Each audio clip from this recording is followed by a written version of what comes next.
Some Kingman, high grade, very high grade, and there weren't very many pounds. I have a lot of it and have sold a lot of it that honestly is hard to tell apart. Would you agree? I agree. You've seen my rock. Yes, and I've seen some of that material. Is there any way we can tell for sure, aside from trusting your source? Probably that's the main thing.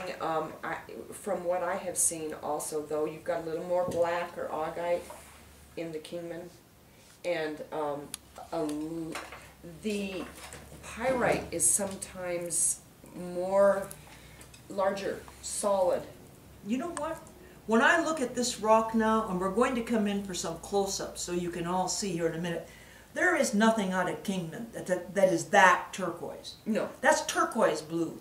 This is perhaps a bit like it. Yes. And this here, though, this blue here, these two, there is no way that those could be confused for anything except Morenci.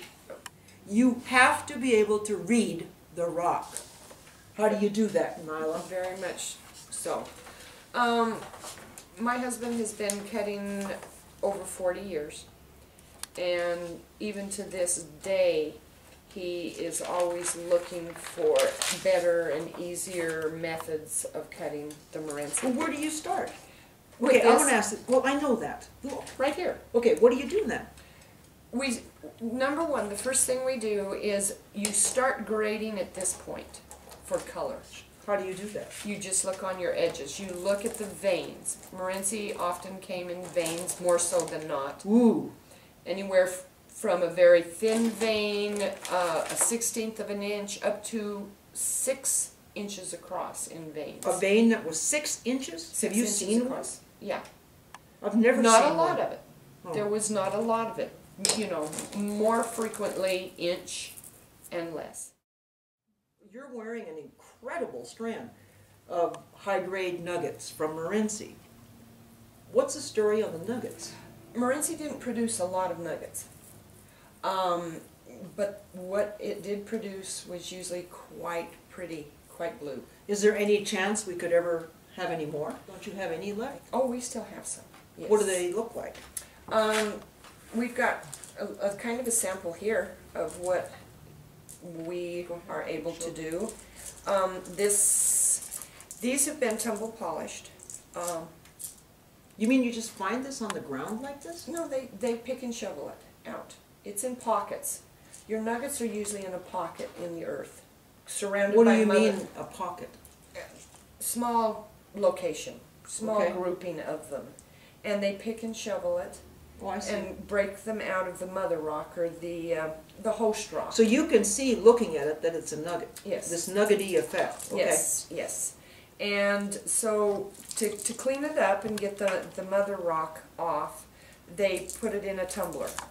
And they tumble the mother rock off, and it kind of smooths the edges and that type of thing. And they end up just kind of unshiny and plain and simple right here.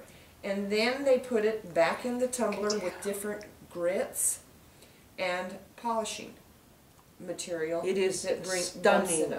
Okay, so let's talk a little bit about, I don't understand how you get it from this piece of dirty looking rock. This is the one you picked is a good example. This is your host rock on the outside. And if you'll look, you will see flecks of iron pyrite in it. It'll shine, That's good. and that type of thing. You can see it in there. We will look at this, and Randy will take this to the saw, and he will saw off the majority of the host rock. What kind of a saw do you have to use? Good question. It's a very, very fine diamond Cut. Diamond saw. An expensive saw. Very expensive saw. Okay. Yeah. Or the blade is what's expensive. And it's easy to break them, I suppose. It is. Especially with... Yes, and you've got to be real careful. And there again, because Morenci has pyrite and quartz, it dulls those saws pretty quick, those blades pretty quick. I see. So you're constantly changing them, you know, as you go. You cut that off, and then you look and you take it to a diamond wheel, and you hold it up against the diamond wheel underwater, and flatten one side and then you flatten the other side. Then you look and see what side you... Wait. Are you losing some good Morenci when you do that? No. You don't lose any of the... You're taking down the rest of the host rock. Okay, you're taking off the host rocks. Yes. You better not make a slip. No, you don't want to... No, absolutely. Now on, let's say a piece like this, we would take this up to the wheel and we would flatten it. You want to have a flat surface. And what we do, let me get this, I'll show you. We set the Morenci in a backing. Wow. After we've flattened one side of it, we put a backing down on plastic sheets. What is this? It is a very, very fine powdered steel. Powdered steel? With an epoxy that we mix. It's almost like a thick dough. So you make that yourself? We make it ourselves. That'd be one way to identify your rock. We're the only ones. My brother-in-law and my husband came up with this mixture and this powder. I see. And then where do we go from here? You put this down on a sheet, and once you flatten one side of the stone, you set it in this. You know, I can't see that this is going to be anything like this. Or can you tell? Yes. Well, we look at, you've got a very nice color here. You're going to flatten this side. Right, but this is a lot less blue. Oh, absolutely. So you can tell then when you pick up a rock, if you're the one buying the turquoise, that this is not, some of this is not going to be command as high a price as this blue stone or these fabulous ones. This one in here. Right. And that's where you start grading at first look. In most cases, not even 10% of the turquoise from a given mine is left natural. This is left entirely natural. Yes. So what percentage would you consider semi-precious gem quality? Probably around 3%, 4%. So that's what you're seeing in this jewelry here. Yes. So she knew. You never really know, Deanne, until you actually cut it. And when you cut it, what it's going to look like. You could have some surprises. You do have surprises. That's why it's fun to cut. So when you buy turquoise in the rough, if you see something that looks like this and it's in someone's garage, buy it. Mm-hmm. But first, soak it with a water hose.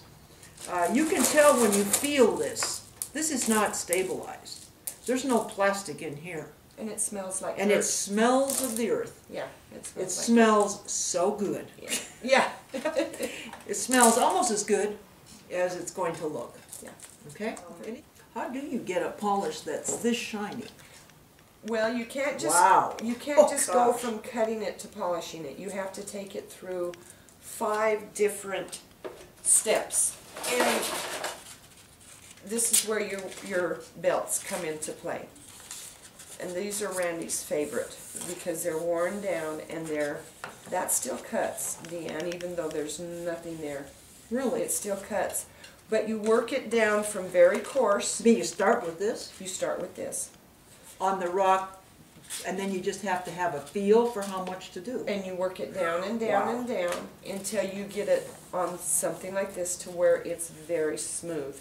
Your final step is with this that polishes it. And that is your tin oxide. It's a 3M belt. It looks just like sapphire. Yeah. Oh, really? Yeah, powdered sapphire. Powdered sapphire to polish our Morenci turquoise. We used to have to put the green on the big wheels with the deer hide and squirt it and, dip it in powder and do it that way, which took a lot longer than it does today. And so are there new techniques coming up that make this easier for you? The polishing belt that 3M has come up with has made it easier.